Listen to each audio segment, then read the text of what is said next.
होते हैं, कौन सी रिटर्न में आपको कौन सी डिटेल्स प्रोवाइड करनी होती है, ये सारी डिटेल्स हम समझेंगे। तो अब मैं प्रोसेस स्टार्ट करता हूँ, आप लोगों को बताता हूँ। तो इसके लिए सबसे पहले आप अपना यूजर आईडी पासवर्ड क्रिएट कर लीजिए।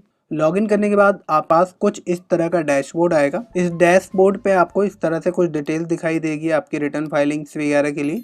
और यहीं से हमें ये देखिए, जैसे कि मार्च की रिटर्न पे हमें दिखा रहा है, मार्च की रिटर्न दिखा रहा है। अभी हमारी फाइल नहीं हुई है, ड्यू डेट हमारी 11/4 है, इसकी 20/4 है। तो ये सारी चीज़ें हम समझते हैं कैसे हमें रिटर्न फाइलिंग का प्रोसेस होता है, कैसे क्या करना होता है। तो लॉगिन करने के बाद सबसे पहले आपको क्या करना है, इस पे रिटर्न डैशबोर्ड पे क्लिक कर लेना है। रिटर्न डैशबोर्ड पे जैसे ही आप क्लिक करेंगे, यहाँ से आपसे आपका फाइनेंशियल सेलेक्ट करने को बोलेगा। तो अभी हम क्या है 21-22 फाइनेंशियल ईयर की रिटर्न फाइल करेंगे, क्योंकि अभी जो मंथ गया है हमारा मार्च गया है।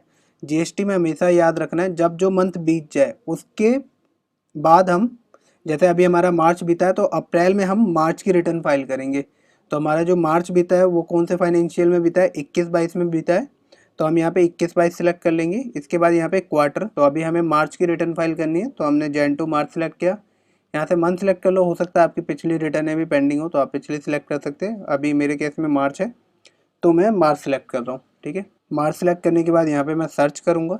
सर्च करते के साथ ये देखिए मेरे पास ये सारे रिटर्न्स के फॉर्म आ गए। जिन रिटर्न्स को आपको हर महीने फाइल करना होता है वो ये सारे फॉर्म्स होते हैं। तो इन फॉर्म्स की नॉलेज होनी आपको सबसे ज़्यादा ज़रूरी है। अभी ये सारे फॉर्म जो है ये रेगुलर स्कीम जिन्होंने ले रखा है जीएसटी में, उन लोगों के केसेस में आता है। और 90% लोग जीएसटी में रेगुलर स्कीम में ही जाते हैं। तो इसलिए पहले मैं रेगुलर वाले का बता रहा हूँ। कंपोजिट टैक्स पेयर भी जो होते हैं उनके लिए एक सिंपल सा फॉर्म होता है, उसका भी मैं अभी बता दूंगा। पहले रेगुलर का समझाता हूँ फिर कंपोजिट। तो देखिए, जब भी आप जीएसटी में रजिस्टर्ड हो जाते हैं, रजिस्टर होने के बाद अगर आप रेगुलर टैक्स पेयर है तो आपको इन रिटर्न्स, ये जो फॉर्म होते हैं, ये फॉर्म आपको हर महीने फाइल करने होते हैं। पहला हो जाता है हमारा GSTR 1, दूसरा GSTR 2A, GSTR 2B and GSTR 3B। ये आपके फॉर्म होते हैं। इनमें से 2 फॉर्म आपको फाइल करने होते हैं। 2 क्या होते हैं, ये कि स्टेटमेंट्स होती है, इनको आपको फाइल नहीं करना, ये स्टेटमेंट होती है। और लेकिन GSTR 1 और 3B आपको हर महीने फाइल करना होता है। अब सबसे पहले हम बात कर लेते हैं GSTR 1 की। GSTR 1 जो फॉर्म होता है, इसमें हमें कौन सी डिटेल प्रोवाइड करनी होती है और ये किस तारीख तक आपको फाइल करना होता है। तो GSTR 1 जो फॉर्म होता है हमारा, इसमें हमें अपने सेल्स की डिटेल प्रोवाइड करनी होती है। जितनी भी हमने सेल की है वो सारी डिटेल्स हमें इसमें प्रोवाइड करनी होती है। और ये रिटर्न कब आपको प्रोवाइड करनी होती है, हर महीने की 11 तारीख से पहले पहले। जैसे कि मान लीजिए मार्च बीता, मार्च बीतने के बाद अप्रैल में आपको 11 तारीख से पहले पहले मार्च मंथ की जितनी भी आपकी सेल है उन सब की डिटेल आपको GSTR 1 के थ्रू फाइल करनी होती है। अगर आप 11 तारीख के बाद इसको फाइल कर दे तो आपके ऊपर इसमें लेट फीस चार्ज की जाती है 20 रुपये से लेके 50 रुपये तक पर डे। यहाँ पे लेट फीस भी जो लगती है 20 रुपये से लेके 50 रुपये तक पर डे लगती है। तो इसका ध्यान रखें, रिटर्न फाइलिंग करनी बहुत जरूरी है। बहुत से लोगों के माइंड में ये कॉन्सेप्ट रहता है कि मैंने जीएसटी का रजिस्ट्रेशन ले लिया है, मेरा अप्रूव हो गया है, बट मेरा अभी बिजनेस स्टार्ट नहीं हुआ है, मैंने कोई सेल परचेज स्टार्ट नहीं किया, तो मैं रिटर्न फाइल नहीं भी करूंगा तो मेरा चलेगा। तो ऐसा कुछ नहीं है, ये एक गलत फहमी है। आपको हर महीने अपनी जीएसटी की रिटर्न फाइलिंग करनी जरूरी है, time to time due date पे। तो GSTR 1 आप समझ गए। GSTR 1 में जो है आपको अपने सेल की समरी देनी होती है। सेल की समरी, ये देखिए बहुत सारे डॉक्यूमेंट, ये सारी डिटेल्स देनी होती है सेल की, B2B, B2C, export invoice, B2C, ये सारे आपको अपने GSTR 1 में सबमिट करना होता है। अभी हम रिटर्न फाइल करके भी देखेंगे नेक्स्ट वीडियो में। अभी ये हमारी वीडियो है, मैं जिसमें आपको सिर्फ रिटर्न समझा रहा हूँ। GSTR 2A क्या होता है, एक तो ये ऑटो ड्राफ्टेड होता है, इसमें आपको फाइल नहीं करना होता, इसमें आपके पास डाटा शो करता है। और डाटा कौन सा शो करता है, जो आपने कहीं से भी कुछ भी परचेजिंग की है वो सारा डाटा आपको GSTR 2A में दिखता है। अब ये मैं आपको थोड़ा डिटेल्स में समझाता हूँ। जैसे मान लीजिए आपने कुछ सेल किया हुआ है, तो आप क्या करते हैं, वो सारी सेल की डिटेल्स अपने GSTR 1 में फाइल करते हैं। आपने जो GSTR 1 में डाटा फिल अप किया वो सारा किन लोगों को GSTR 2A में शो करेगा, जिन लोगों ने आपसे परचेजिंग की है। इसी तरह से आपने जिन लोगों से परचेजिंग की है उन लोगों का जो भी डाटा होगा वो सारा GSTR 2A में शो करेगा। ये ओवरऑल मतलब, कहने का मतलब ये है, जो भी आप परचेजिंग करते हैं मार्केट से और जब सामने वाली पार्टी अपनी रिटर्न फाइल कर देती है, जीएसटी पोर्टल पे अपने बिल्स अपडेट कर देती है, तो वो सारा डाटा आपको क्या है GSTR 2A में दिखता है। ये हो जाता है आपका ऑटो ड्राफ्टेड GSTR 2A। अब इसमें GSTR 2B क्या है, GSTR 2B भी सेम 2A के जैसे, जैसे 2A है वैसे ही 2B है। इसमें भी जितनी भी आप परचेजिंग करते हैं मार्केट से वो सारी परचेजिंग यहाँ पे शो करती है। बट ये आपको ये बताता है कि आपको एग्जैक्ट ITC कितना क्लेम करना है। मतलब आपने कुछ मार्केट से प्रोडक्ट खरीदा, प्रोडक्ट खरीदते समय उस पर आपने जिससे भी खरीदा उसको टैक्स भी पे किया, जो भी उस प्रोडक्ट पे टैक्स था, और उसका जो आपने टैक्स पे किया है उस पर्सन को, वो टैक्स क्लेम करने के लिए आपको ये टू भी बताएगा कि आप कितना टैक्स क्लेम करने के लिए एलिजिबल है। तो देखिए डिटेल में समझते हैं इसको, थोड़ा एग्जांपल के तौर पे समझते हैं। आपने जो परचेजिंग है 15 लोगों से की, 15 लोगों में से क्या हुआ, 13 लोगों ने तो अपनी रिटर्न फाइल कर दी, 2 सप्लायर ने अपनी अभी तक रिटर्न फाइल नहीं की। तो जो वो 13 लोगों का डाटा है, उन 13 लोगों ने क्या किया, अपनी GSTR 1 फाइल की, और उनके GSTR 1 से क्या हुआ, आपके GSTR 2A में वो सारा ऑटो ड्राफ्टेड डाटा आ जाएगा कि आपने इन लोगों से परचेजिंग की है। तो उन 13 लोगों का इन्वॉइस आपको आपके GSTR 2A में दिख रहा है। लेकिन GSTR 2A में आपको 13 का इन्वॉइस दिख रहा है, तो इसका मतलब ये नहीं कि आपने उन सबका ITC क्लेम कर लिया।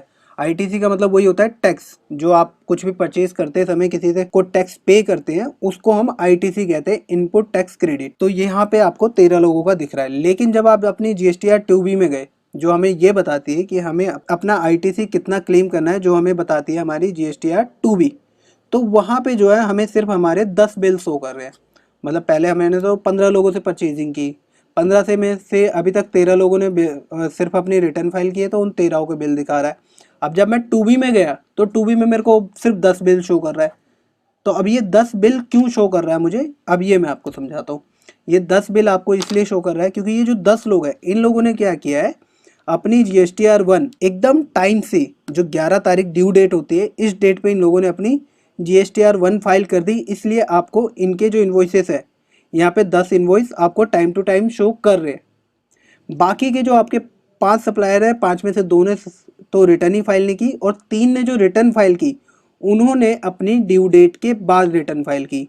तो जो भी आपका सप्लायर अपनी ड्यू डेट के बाद रिटर्न फाइल करेगा, उसका ITC आप क्लेम करने के लिए नेक्स्ट मंथ में एलिजिबल होंगे। जो करंट मंथ है उसमें आप उसका ITC क्लेम नहीं कर पाएंगे। तो सेम एप्लीकेबल आपके ऊपर भी होता है। आप भी अपनी रिटर्न जो है GSTR 1, GSTR 3B वगैरह सारी टाइम से फाइल करें, ताकि आपसे जो परचेज कर रहे प्रोडक्ट, वो लोग भी टाइम से उनको उनका टैक्स का क्लेम मिल सके, ताकि वो आपके साथ लॉन्ग टाइम तक बिजनेस करे और आपकी जो वैल्यू है अच्छी बनी रहे, कि आपकी कंपनी की वैल्यू दिखे कि ये कंपनी टाइमली अपने कंप्लाइंसेस को पूरा करती है। GSTR 1, GSTR 2A and 2B समझ गए आप। GSTR 1 में हम अपने सारे सेल्स का डाटा एंटर करते हैं। कब करना होता है हमें, 11 तारीख से पहले पहले।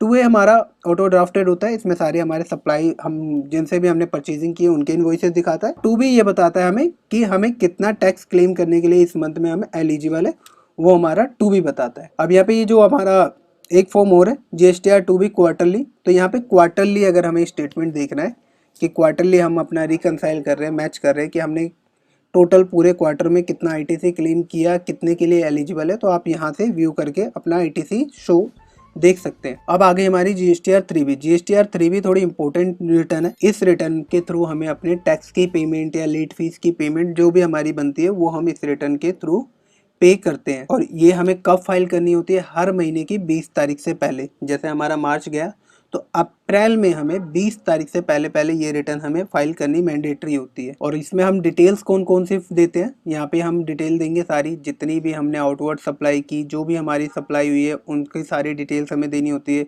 इंटर स्टेट जो भी सप्लाई किया, ITC एलिजिबल, ये वाला जो ITC एलिजिबल वाला कॉलम है, ये आपका ऑटो पॉपुलेटेड फिलअप होके आ जाता है सारा। तो यहाँ से आपको अपनी GSTR 3B फाइल करनी होती है। GSTR 3B और 1 आपको हर महीने रिटर्न फाइल करनी है। ध्यान रखिए GSTR 1 की डेट जो है आपकी हर महीने की 11 तारीख, और 3B की जो डेट है आपकी ड्यू डेट हर महीने की 20 तारीख। इन डेटों पे आपको अपनी रिटर्न्स फाइल करनी होती है। ये तो बात हो गई हमारे जो भी रेगुलर टैक्स पेयर होते हैं उनकी। अब बात कर लेते हैं कंपोजिट टैक्स पेयर जो होते हैं। तो कंपोजिट टैक्स पेयर को जो है क्वार्टरली रिटर्न फाइल करनी होती है। क्वार्टरली रिटर्न होती है जिसको हम कहते हैं CMP 08। इसमें हमें कुछ डिटेल नहीं देनी होती, सिंपल सा आपको डिटेल देना है कि आपने कितनी सप्लाई की है, कितनी सेल की है।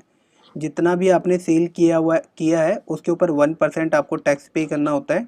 वैसे इसके भी टैक्स के 3 स्लैब होते हैं, 1, 5 एंड 6, लेकिन मैक्सिमम 1% की कैटेगरी में आते हैं। तो आपको 1% टैक्स पे करना होता है जो भी आपने सेल किए। उस कंपोजिट टैक्स पेयर को कोई डिटेल प्रोवाइड नहीं करनी होती है, उनको सिंपल सा जो है डिटेल प्रोवाइड करनी होती है कि उन्होंने कितना सेल किया है। सेल का अमाउंट बताना होता है कि उन्होंने जो भी सेल का अमाउंट किया है उतना, उसके अकॉर्डिंग 1% का उन्हें अपनी CMP 01 के थ्रू टैक्स का पेमेंट कर देना होता है। बस सिंपल सा इतना होता है कंपोजिट टैक्स पेयर वालों के लिए।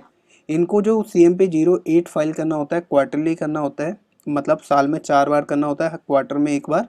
और एक रिटर्न होती है इनके CMP 04 जो इन्हें करना होता है एनुअल रिटर्न फाइलिंग। तो बस CMP वालों के लिए बस इतना ही होता है। बाकी रेगुलर वालों के लिए मैंने आपको बता दिया कि रेगुलर स्कीम वालों को कौन कौन सी रिटर्न फाइल करनी होती है। तो ये थी डिटेल्स कि आपको GST में कौन कौन सी रिटर्न फाइल कर कौन सी रिटर्न कब फाइल करनी होती है। बाकी